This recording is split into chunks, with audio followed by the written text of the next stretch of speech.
Welcome to the Consultants Training Institute's Emerging Leaders Series. I am Brian Jones. In this installment of the Emerging Leaders Series, we feature a conversation with Brent Sloan. Brent is an ASA with the firm of Grant Thornton, headquartered in Linwood, Washington. Brent specializes in the valuation of public and closely held businesses, intellectual properties, and intangible assets for financial reporting purposes. He is the co-author of Financial Valuation Application and Models, authored by Jim Hitchner, published by the John Wiley & Sons, and also has co-authored The Valuation of Contingencies under ASC 805 for the American Society of Appraisers. Please enjoy this installment of The Emerging Leaders, this conversation with the emerging leader, Brent Sloan. Brent, how you doing? Good. How about you, Brian? Excellent. So glad to have you part of this Emerging Leaders series. Thank you for having me. Absolutely. So, you work with Grant Thornton. Correct. There had to be a path to get there. Yes. It's a very well recognized firm internationally. Talk to us about your education in college and how you got interested in the accounting profession, finance profession, and how you ended up with a great position within Grant Thornton. Well, I went to Seattle University, got my bachelor's of business administration and finance with a minor in econ. Joined a kind of a boutique investment banking firm in the Pacific Northwest area. Was there for about 2 years. So I was doing a lot of mergers and acquisitions and management consulting, dealing with a lot of value, but more on a price side rather than the rigorous valuation side. And so market kind of collapsed in 2001 at that time. And I was laid off looking for new opportunities, signed on with Bob Duffy and Neil Beaton at the old Brueggemann and Johnson. It started there, and about a year after I started, we were acquired by Grant Thornton to kind of head up their valuation team. So you mentioned briefly when we were talking before now that you kind of did a little bit of matrimonial litigation initially, but you found a path into fair value measurements and fair value reporting. Yeah, so at least in our kind of Grant Thornton's ecosystem, we typically do more of a foundational role for the associates and senior associates, where we expose them to anything and everything from divorce valuation to shareholder dissent to gift and estate, FLP kind of valuations, as well as financial reporting. And then over time, as you get to know these engagements and really kind of get your feet wet, get your hands dirty, you basically start to specialize, just because there's so much information out there in the valuation community anymore. It's really hard to be a generalist. Some people do it extremely well, but for the most part, you end up having to specialize into something. Financial reporting was the most interesting to me. What about it was interesting? Probably because of my mergers and acquisitions background. What was great about it was doing purchase price allocations and goodwill impairments, and so those were all dealt with, acquisition issues as well as valuing intellectual property. And it was a way to value intellectual property kind of on a constant basis, and that really has intrigued me throughout my career.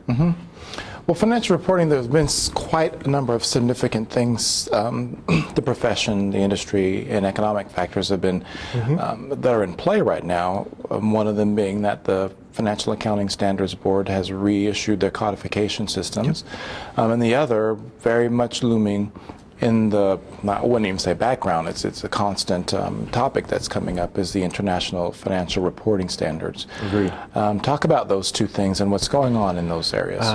So, I mean, really the first real big push into fair value is probably about 10 years ago, 2001 timeframe, with the advent of 141, 142 pronouncements.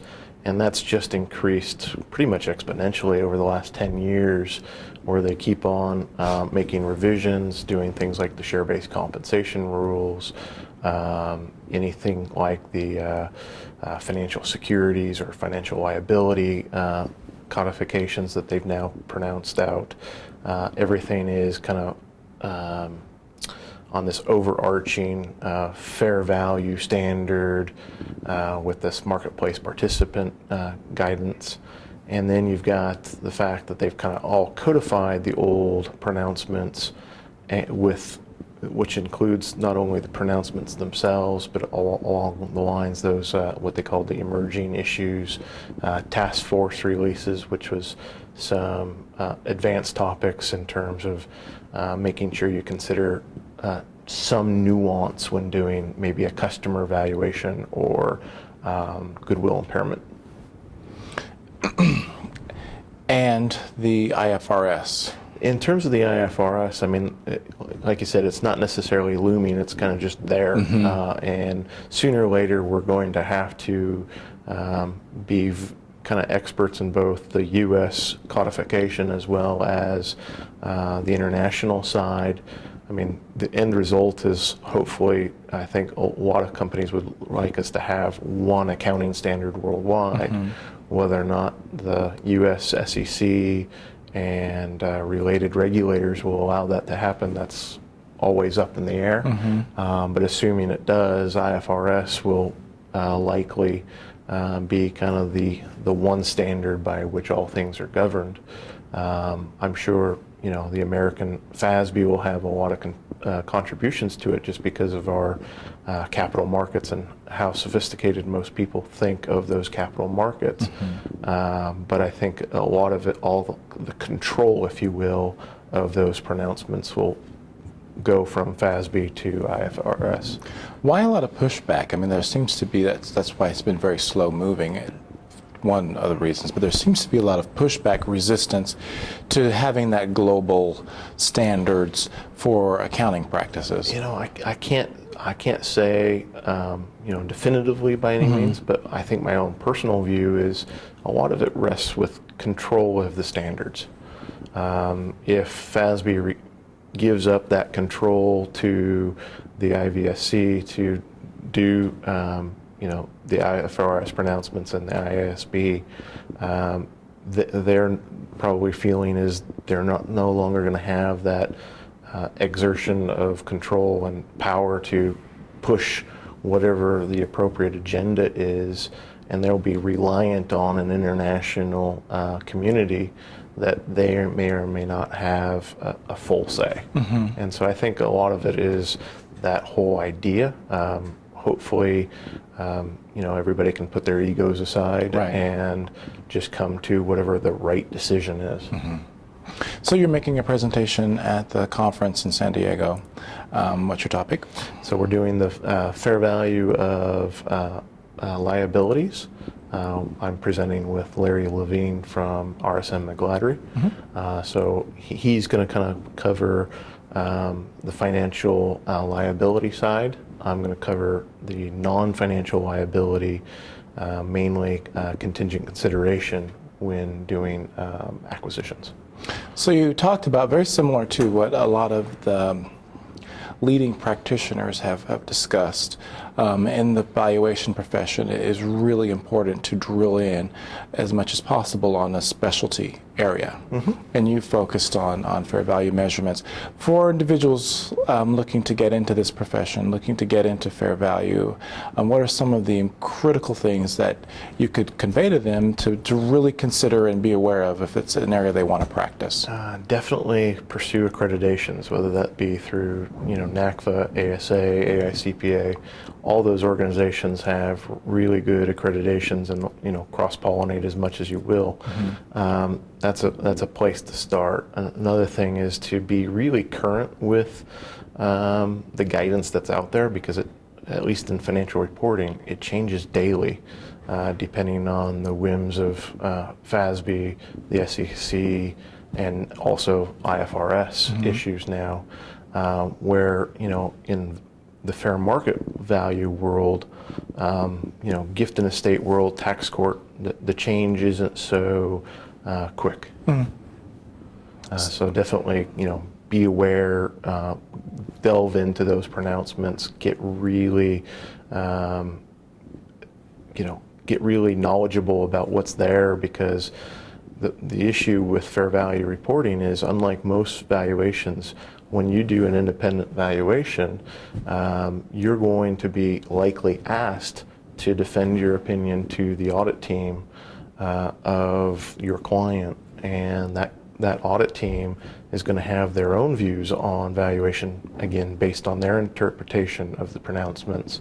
And so it's really important to be cognizant of what those issues are and have a really defensible opinion to present to both the client and their audit team. Are there any issues recently within the past few weeks or months that are of significant note? In terms of differing opinion?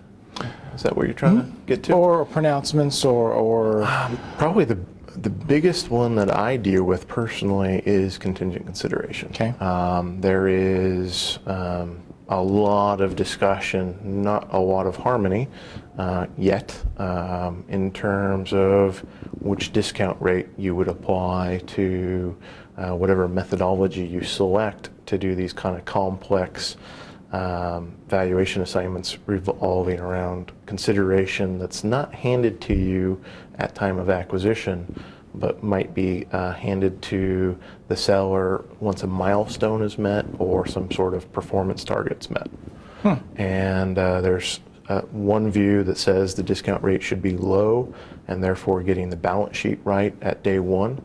And then there's another view that says the discount rate should be high, which is likely going to understate the balance sheet impact, but because of the market-to-market process that's required for these securities, basically what's happening is it smooths this market-to-market, so it actually smooths out the income statement. So it's kind of the view of, is the balance sheet more important or the income statement more important?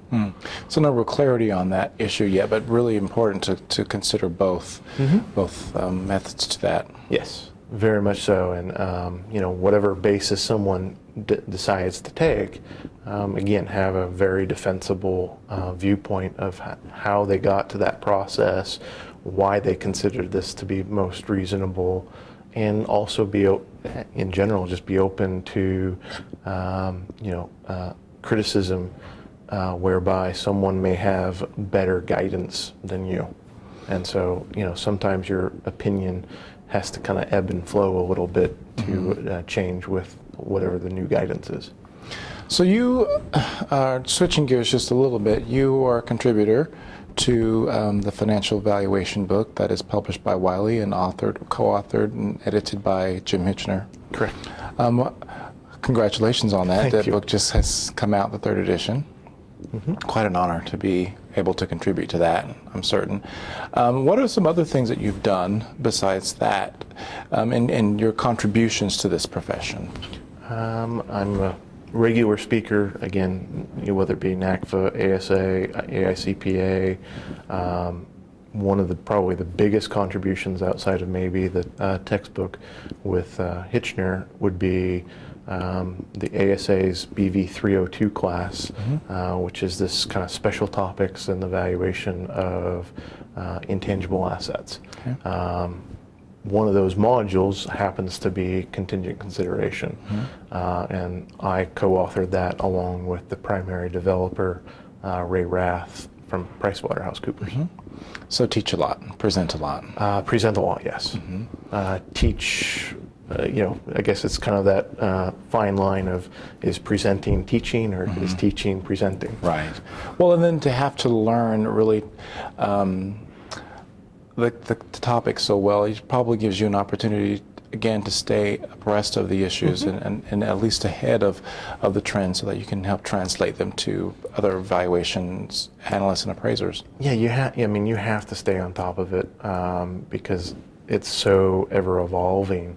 And thankfully, because I'm involved in those things, it really kind of pushes me to, or forces me to stay more involved than maybe I would otherwise care to be.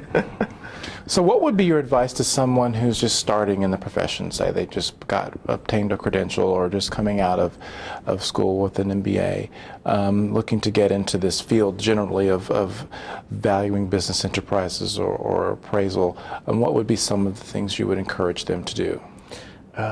Definitely get associated with kind of whatever path you want to go down in terms of career. I mean, you've got a lot of the firms who are kind of investment banking and valuation. You've got the accounting and valuation side, and then you've got more or less kind of more just the boutique valuation, almost pure valuation firms.